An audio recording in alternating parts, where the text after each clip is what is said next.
All right. Well, thank you everyone for joining us. My name is Maura Boudreau. I do programs and publicity for the West Hartford Public Library. Thank you for joining us today. It is 1 o'clock. It's a beautiful day if you are in Connecticut. A little chilly, but that's okay. We're here today to talk with Todd McLeish about Return of the Sea Otter. And you might have heard that we were talking about the difference between a river otter and a sea otter. And Todd will explain the difference in a little bit. If you do have any questions, you can put them in the chat box to the lower right-hand corner, and Todd will be able to answer those at the end of the presentation. Or what you can do at the end, you can raise your hand by using the raise hand feature on the bottom, and I will unmute you and you can ask your question verbally. So let me give an introduction to Todd, and then I will turn it over to him. Rhode Island-based writer Todd McLeish has been writing about wildlife and environmental issues for more than 20 years. While earning degrees in communications at Ithaca College and Emerson College, he developed a passion for wildlife, natural history, and environmental protection. Rather than pursue a biology degree, he immersed himself in the natural world by volunteering to help biologists with their wildlife research and write about these experiences. And I do also want to mention that this program is being recorded. So if for some reason you missed something or you want to send it to someone else who did miss it, we are recording it and I'll send it after the presentation, probably in a couple of days after I edit it.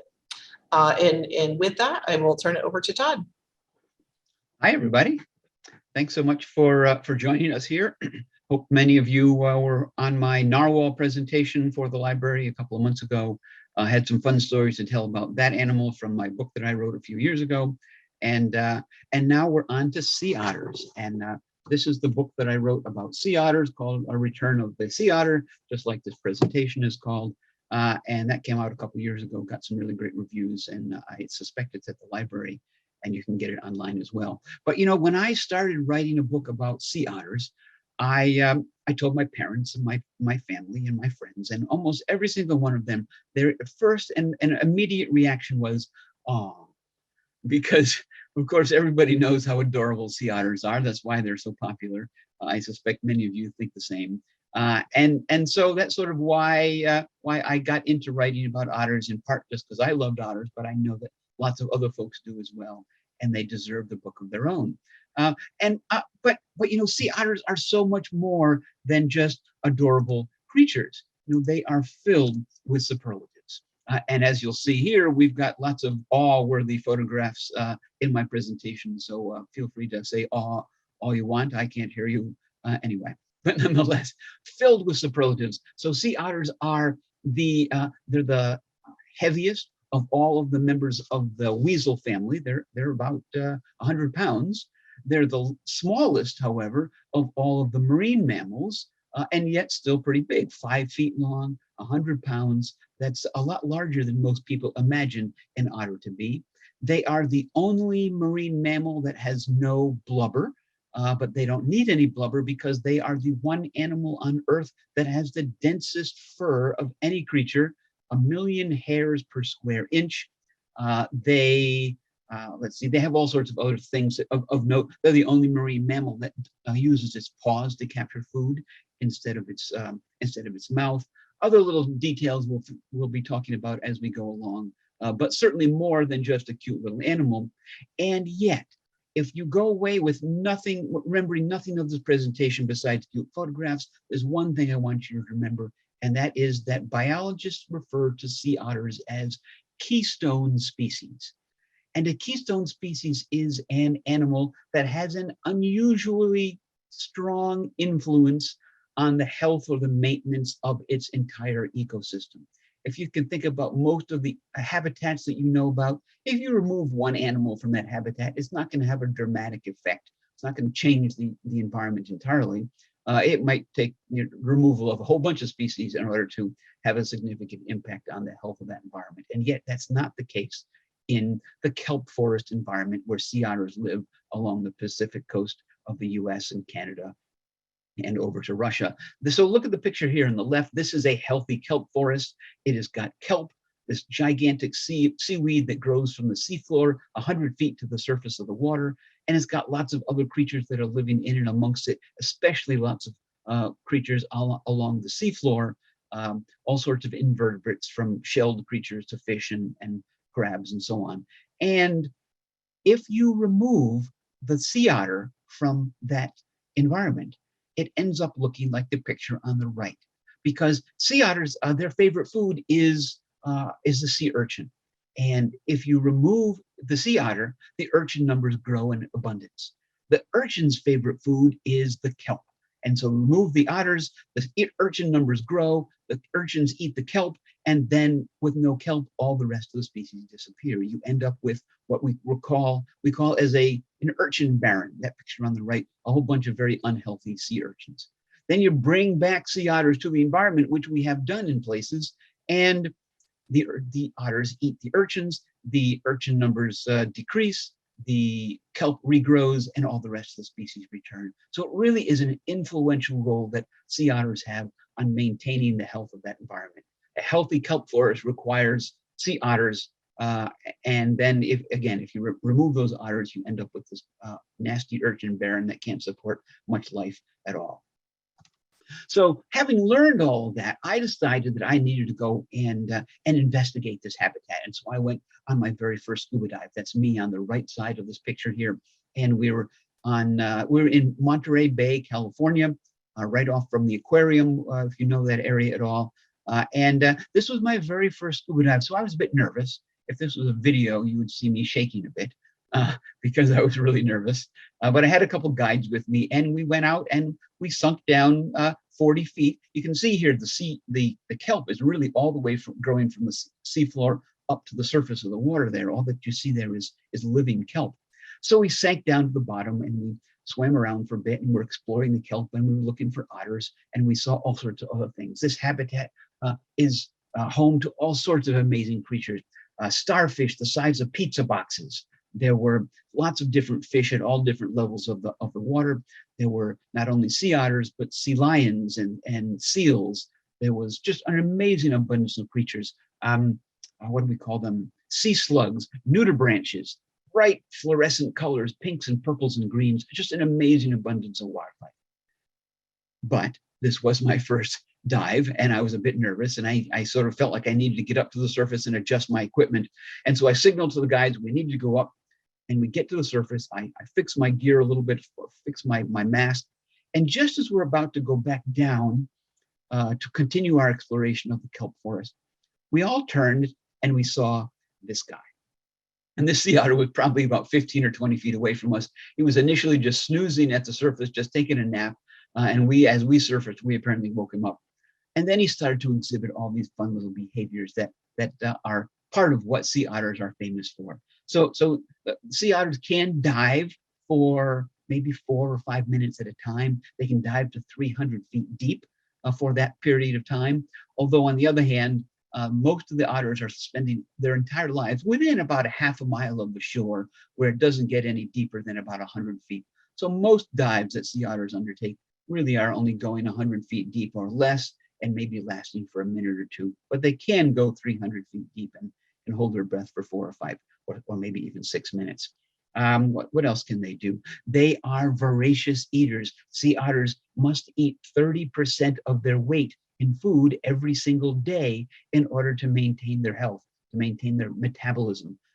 That means that, a 100-pound animal, it has to eat 30 pounds of food every day. They're primarily shellfish eaters. They're eating clams and crabs and urchins and abalone and other kinds of shelled creatures like that. And they eat that stuff using tools. These are one of the only animals, one of the only mammals besides primates that use, and dolphins, as I understand, that use tools in their foraging activities. So the otter will dive down to the seafloor, grab a clam or a crab, bring it to the surface of the water, lie on its back, and use its belly like a picnic table. And it uses a rock that it has found and cracks open that shelled creature on its belly, and then discards the shell and eats the meat, and then dives back down and gets something else to eat. Now, they even have a special pouch in their armpit to store their favorite tool. So they can dive down to the bottom, grab some food, bring it to the surface, pull their favorite tool out of their pouch, crack open the food, put the tool back in their armpit, and dive back down to find another food item to return to the surface. It is really an amazing kind of activity. In fact, some of them will even specialize. They have one special tool for opening clams, and a different tool for opening crabs, and a different tool for opening snails. So really remarkable animals, all these interesting behaviors that they exhibit. Now, the story of the breeding of sea otters is kind of a challenging one, and not necessarily a good story, because it's really rough to be a sea otter mom. Sea otters essentially female sea otters are pregnant or lactating and caring for a young one for their entire life after age 2. Essentially, they mate. They are their gestation period is about 6 months. They give birth. They are with their little one, raising it as a pup on their belly, like you can see in this picture here, for about 6 months. And by the time the little one is weaned and off on its own, she's pregnant again.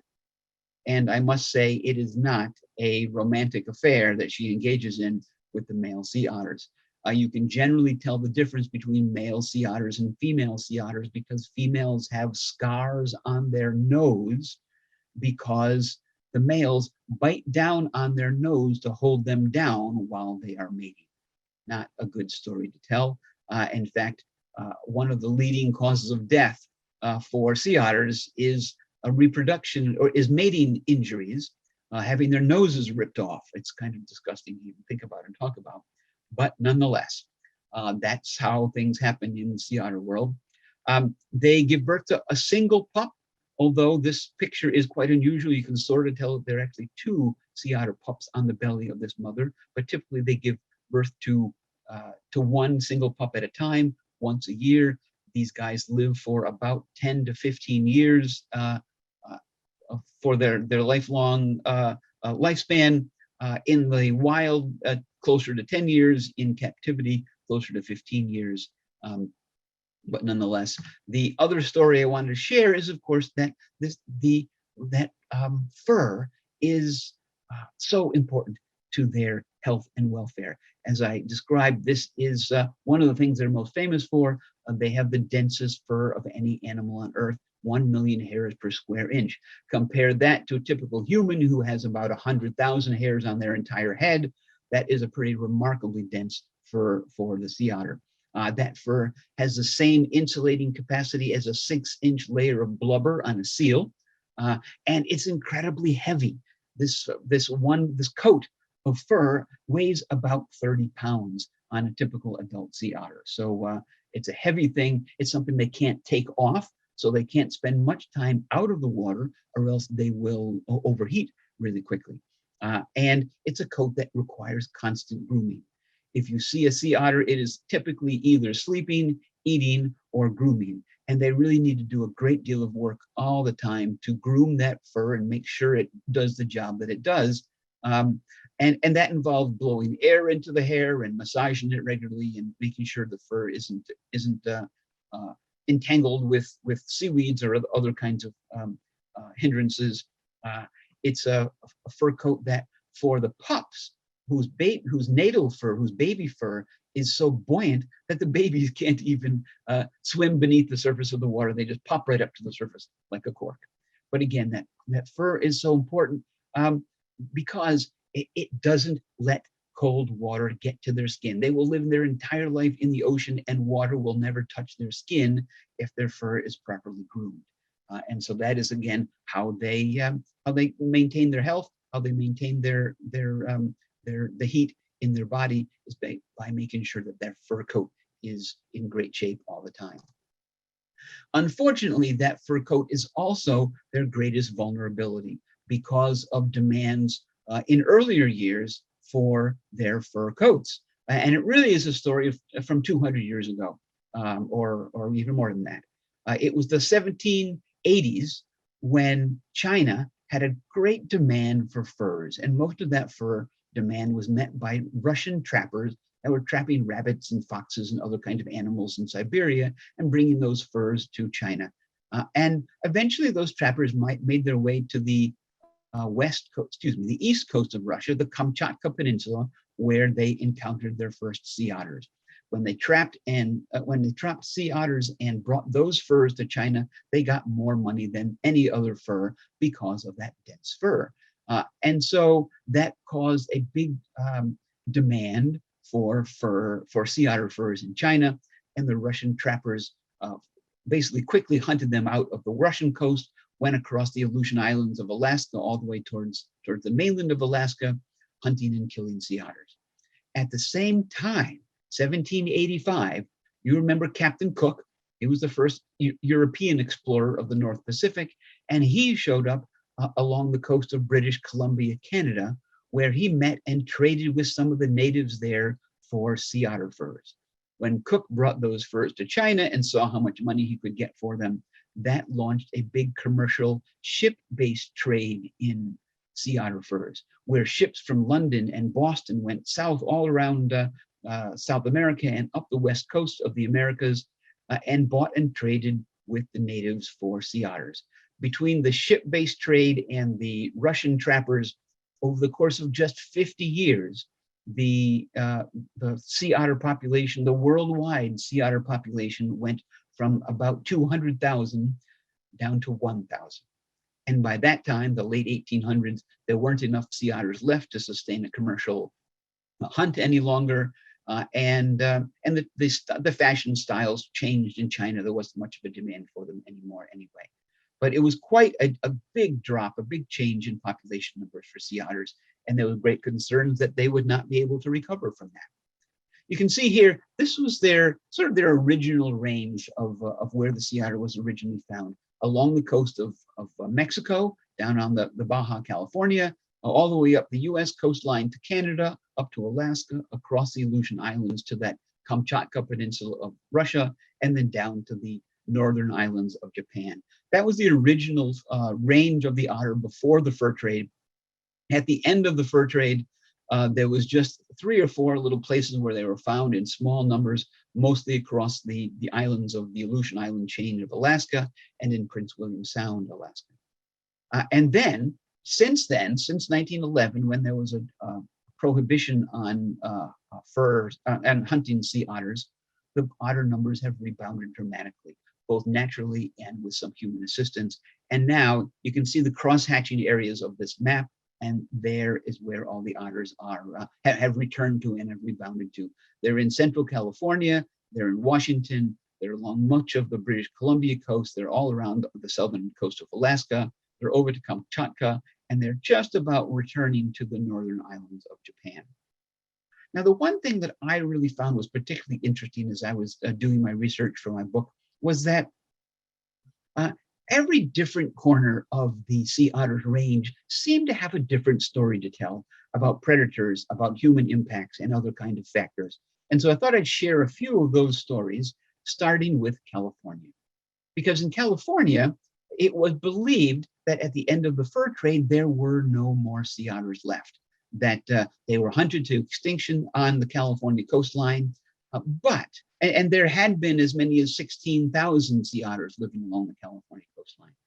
But in 1938, just coincidentally, there happened to be an older couple that was living along the Central California coastline, and they bought a new telescope, and they brought it to the coast of the Big Sur there on the coastal area of California, and they tested out their telescope, and they discovered sea otters. Nobody knew they were there, but there were about 20 or 30 sea otters that they had seen there. They were immediately protected by the state, and over the course of the next 80 years, those otters have continued to be protected, and they have reproduced, and now we've gone from 25 otters on the California coastline up to about 3,000 otters, all of which are between San Francisco and Los Angeles. In fact, you can see on the map here that they haven't quite reached as far north as San Francisco. They haven't quite gotten as far south as Los Angeles. In the middle of that range where they are now, around Morro Bay and Monterey Bay, that is where the densest population of sea otters are found in the world. There are so many otters there that there's barely enough food to sustain them all.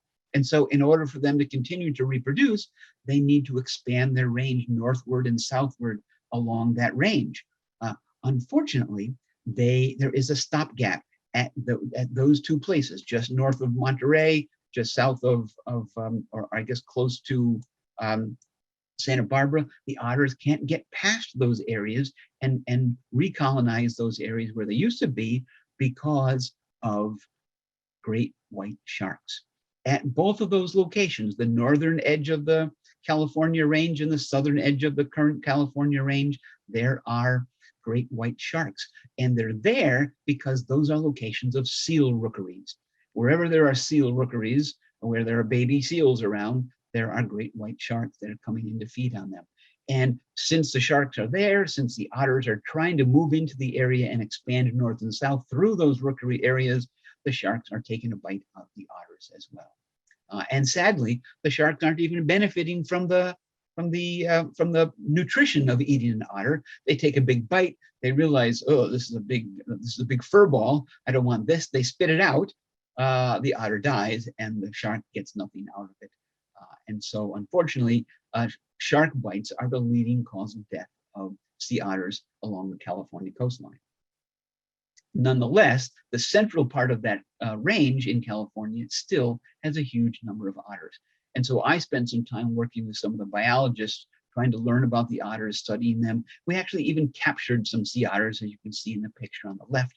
Just picture one of those old James Bond movies where there's some divers that are swimming under the water with a device that pulls them through the water. Well, on the front of that device, our divers had a trap.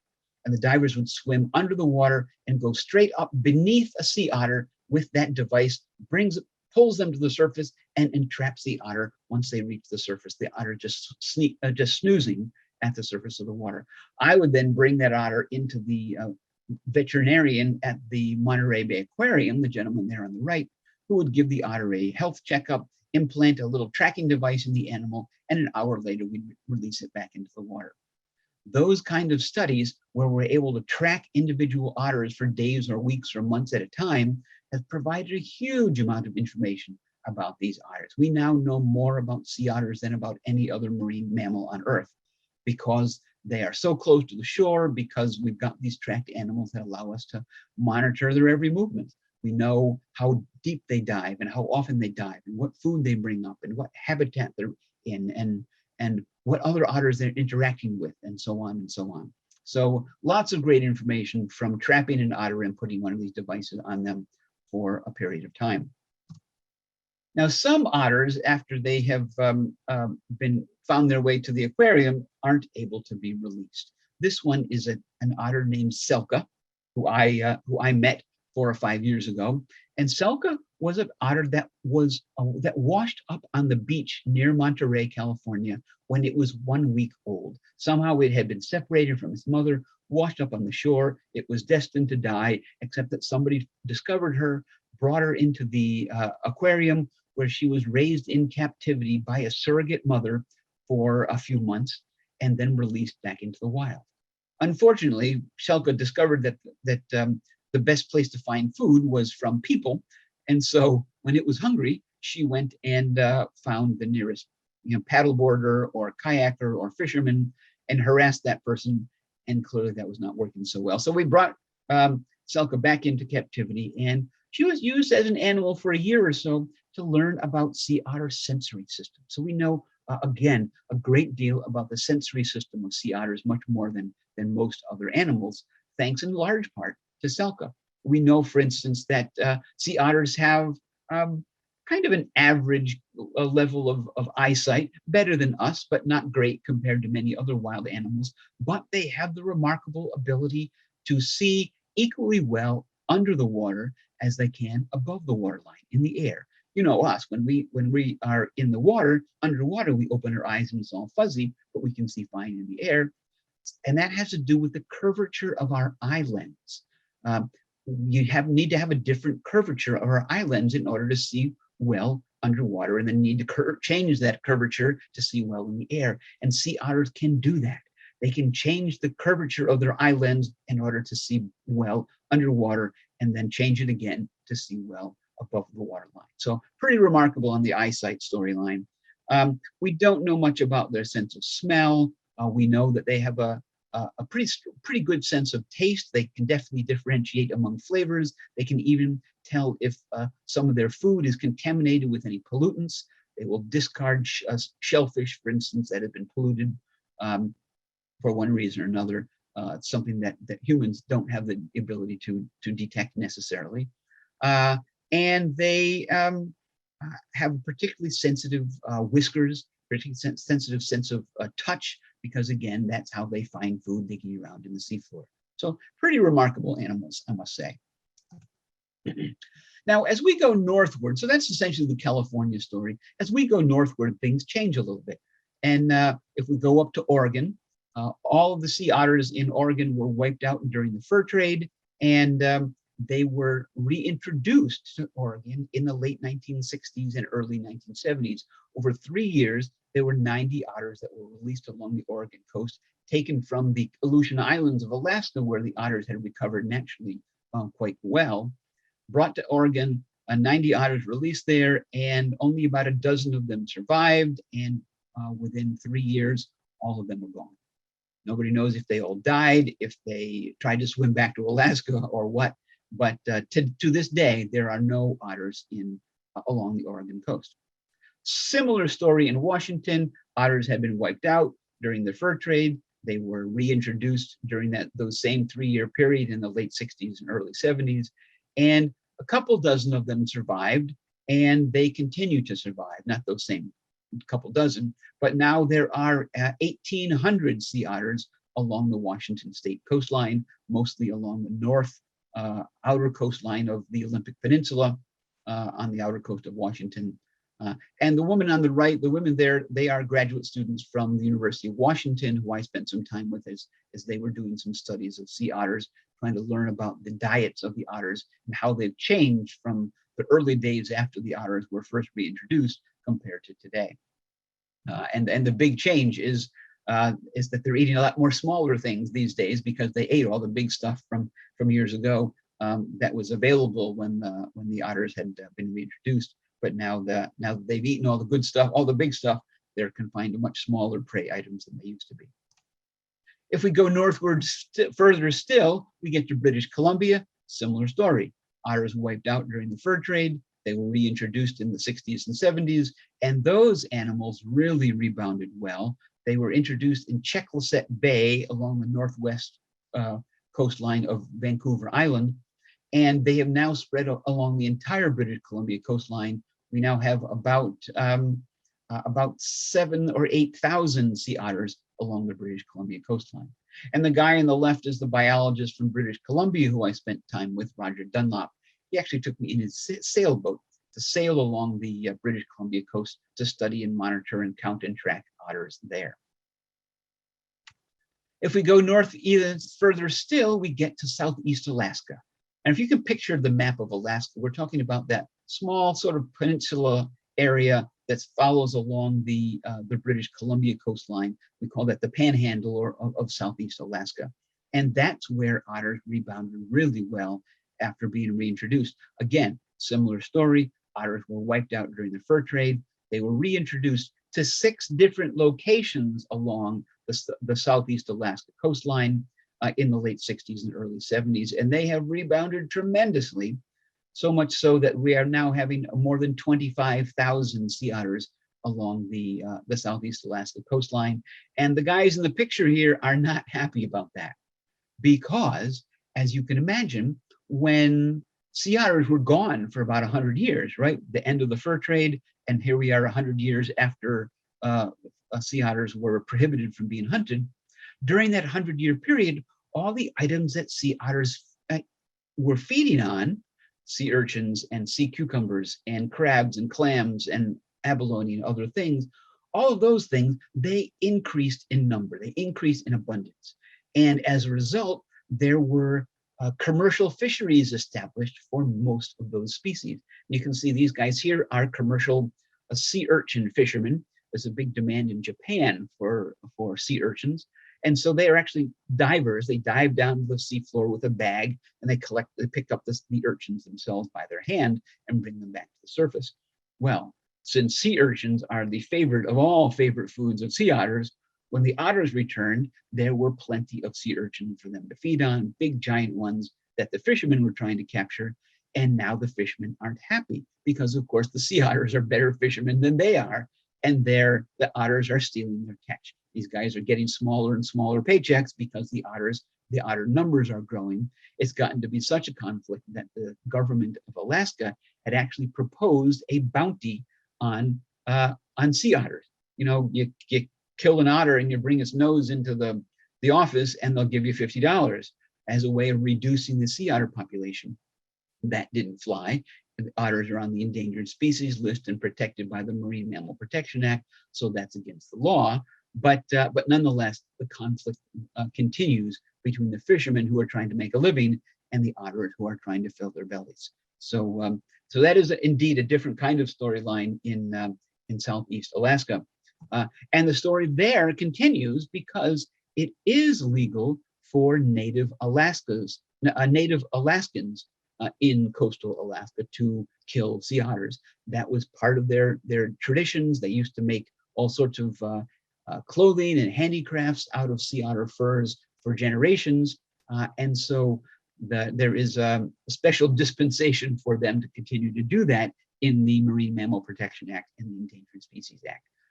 However, they went for 100 years without having any otters in the area, several generations of Native Alaskans, and so they sort of forgot how to do that. They sort of lost that habit of hunting and making things out of sea otter fur, and so they're just beginning to return to that. There aren't very many that are killed each year, and they're just beginning to relearn how to make things out of this very thick sea otter fur. The gentleman on the right, his name is Peter Williams. He's sort of become the most famous of the Native Alaskan sea otter hunters, not just because he's a good hunter, but because he is also a fashion designer. He has fashion shows on the runways in New York City every year, showing off the dresses and hats and scarves and other things that he makes out of sea otter fur. Not something I want to wear, particularly when we know that one sea otter fur weighs 30 pounds, but nonetheless, it's legal for him to do so, and he's become quite famous for it. Not a practice that I necessarily endorse, although this is part of the tradition of the Native Alaskans, and that is something that they are going to continue to do. So if we continue our tour and we head westward now along the Aleutian Islands of Alaska, that 1,800-mile island chain that extends from the mainland all the way to very close to Russia. That's where sea otter numbers were largest before the sea otter fur trade began. That's where sea otter numbers rebounded the fastest after the fur trade was ended. And so by about the 1960s, there were maybe 100,000 sea otters that had become part of the population on the Aleutian Islands. They had really reproduced quickly. They didn't have any predator problems, apparently. They just boomed in their numbers and very quickly went from almost 0 to 100,000 by 1960.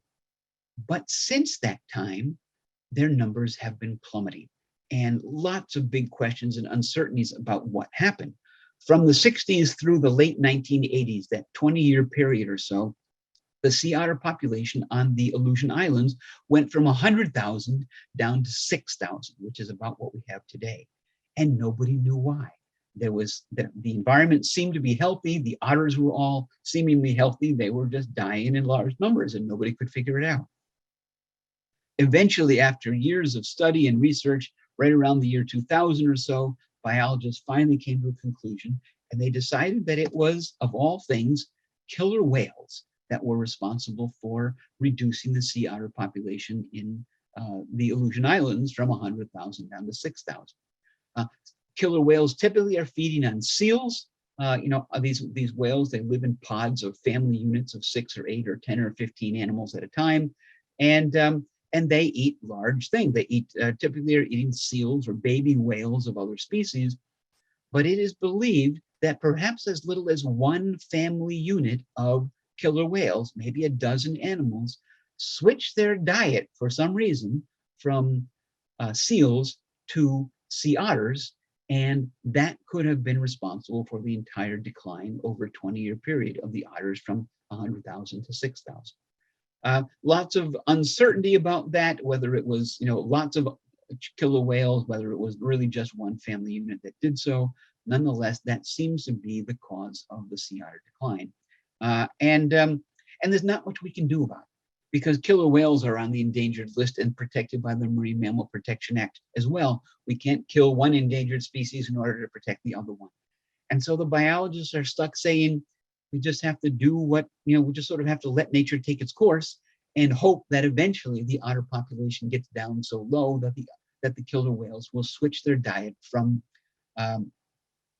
sea otters back to seals, and the otter numbers will be able to return.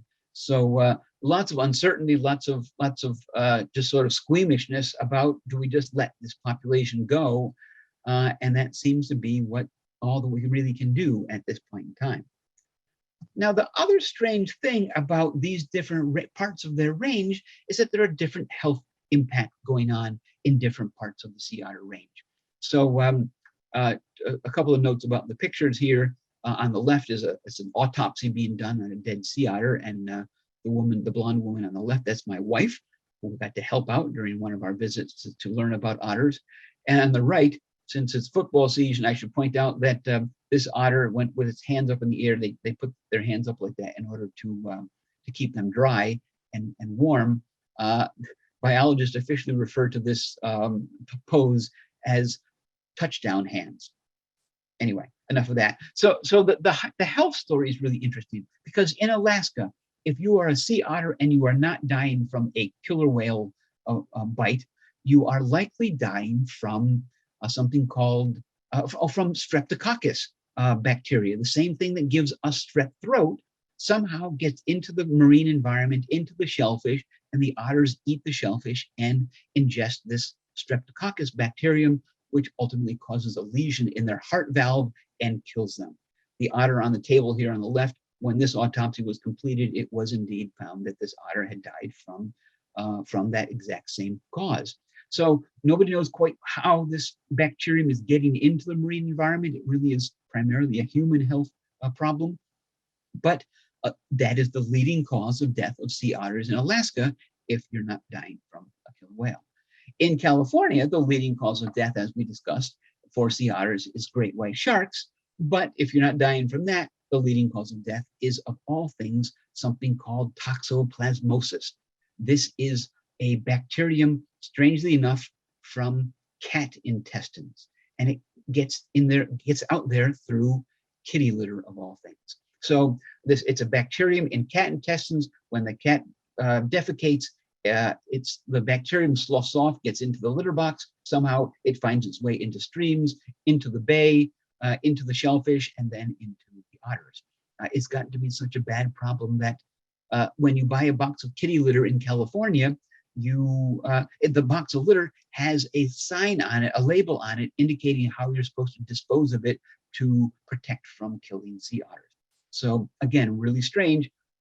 No otter in Alaska is dying from toxo or dying from sharks. No otter in California is dying from killer whales or from strep throat virus, or bacterium. So, and otters in other parts in Washington and British Columbia aren't dying from any of these things. So it really is an odd situation about all these different factors affecting sea otter numbers, sea otter health in different parts of their range. Couple last things I want to talk about. One being the fact that the biggest cause of concern for sea otters really is oil spills. The Exxon Valdez oil spill in 1989 killed 4,000 sea otters in Prince William Sound. It took 25 years for those remaining otters to reproduce enough to bounce back to the numbers that they had before the spill.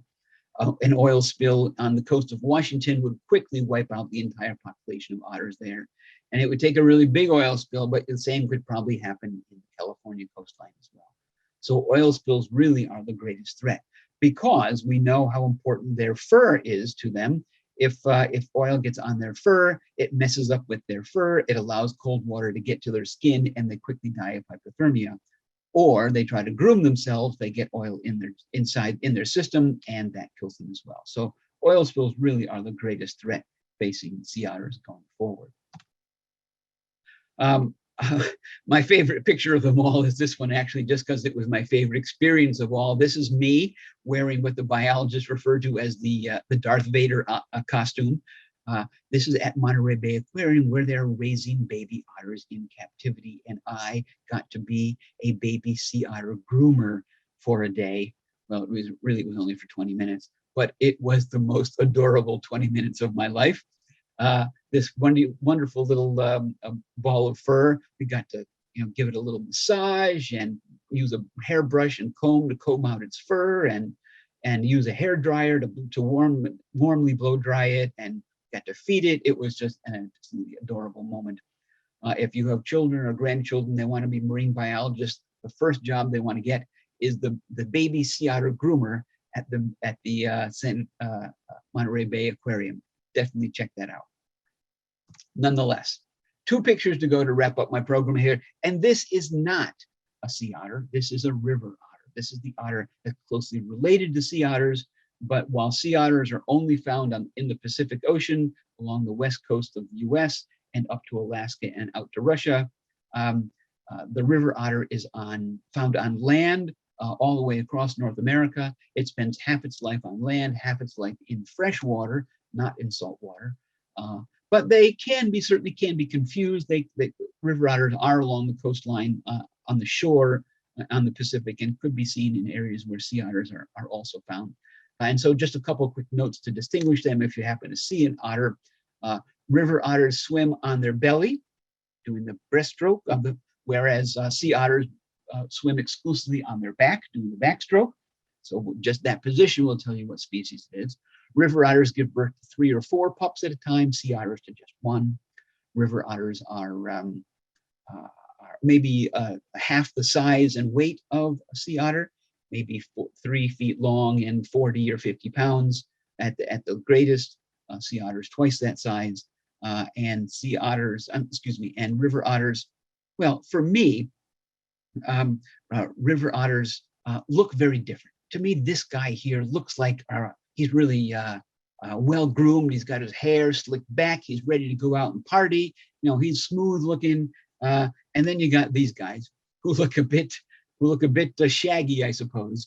But nonetheless, these sea otters are indeed the cuter ones from my perspective. But you can, once you look at them enough, distinguish the 2 of them pretty readily once you get used to it.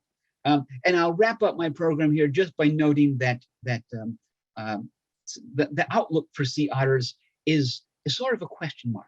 And in fact, I asked a number of sea otter biologists, what does the future hold for sea otters?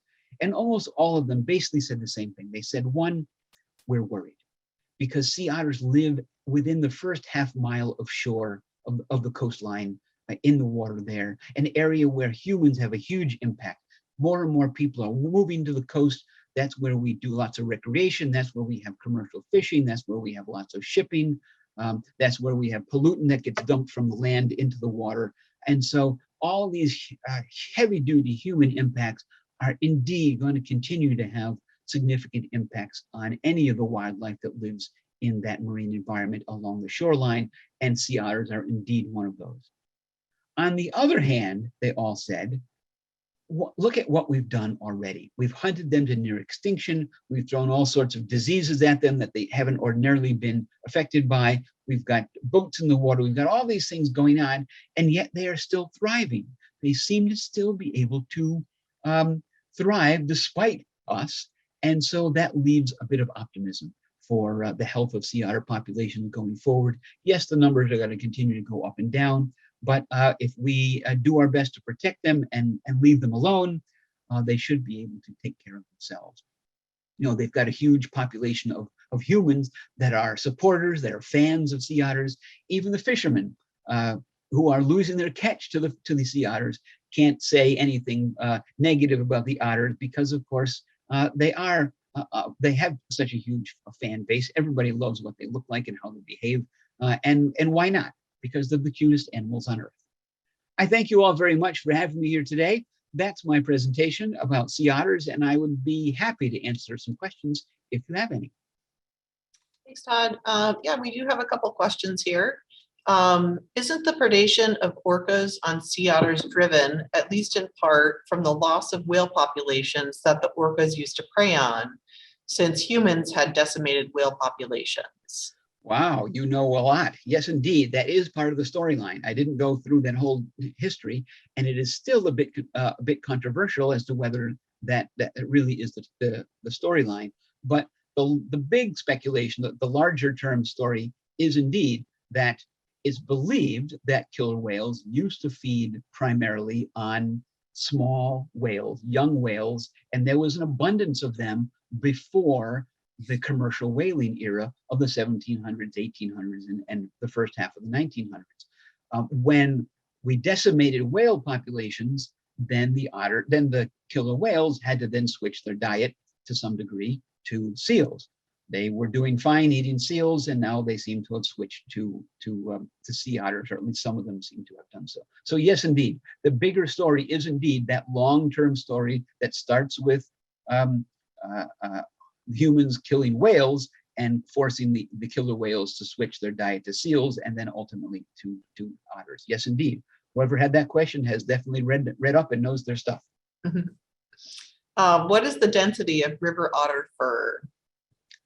The density of river otter fur, I guess I'm not entirely certain of that, but you can absolutely tell the difference by touching it. If you go to an aquarium or place and sort of a marine science center on the West Coast, they will definitely have pieces of sea otter fur and pieces of river otter fur right next to each other. You can touch them, and there is a huge difference just in the way, just in what you can feel.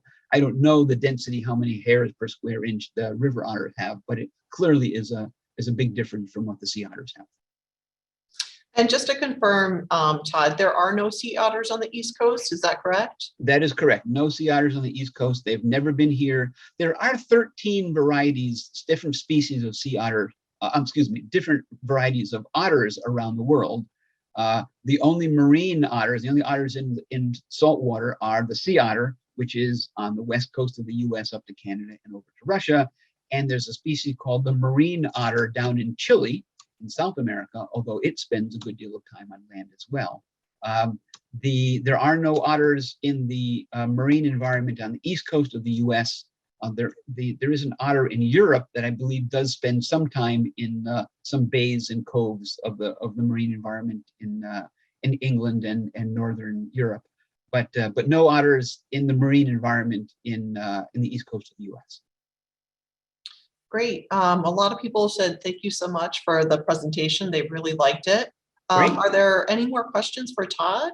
And I also do want to mention, Todd, your book is available on Amazon.com, correct? It is indeed. I'll hold it up again. I don't know if you see it frontwards or backwards there, but Return of the Sea Otter, published by Sasquatch Books, which is part of Penguin Books, and available on Amazon and a whole bunch of other online booksellers. It's a couple years old, and so it's no longer available in most bookstores, except on the West Coast where there are plenty of otters. Great. We also do, if you want to get it out of the library, we do have it here at the Noah Webster Library. I did put it in the chat. If you do want to click on it and reserve it, I did just check during the presentation. It is available if you want to check it out, or just call a reference librarian and they can put it on hold for you. It doesn't look like we have any more questions. Just wait another second or two. Oh, here's one. When urchin barons resulted from hunting of sea otters for their fur, once the sea urchins ate all the kelp, why did the sea urchins persist in such numbers? Yeah, that's a good question, and that might have been a misleading image in my slide. But for the most part, the urchins did seem to persist, but in an unhealthy state, and ultimately they then sort of spread out and disappeared and died as well. As far as I understand, it's a little bit uncertain in my mind why, after the urchins ate all the kelp, were there still urchins around? You would think they would need to go find food elsewhere. Maybe there was something else in the seafloor that they were feeding on that they were able to continue to persist in that same area. I'm not entirely clear on that myself. Okay. Great. Well, it looks like that's all the questions for today, Todd. Great. But I thank you so much for coming out. Thank you everyone for coming out as well. And you should see a recording of this within probably the next 2 days. So thank you very much. Thank you, everybody. Thanks for coming. Take care now. All right. Have a great day. Bye.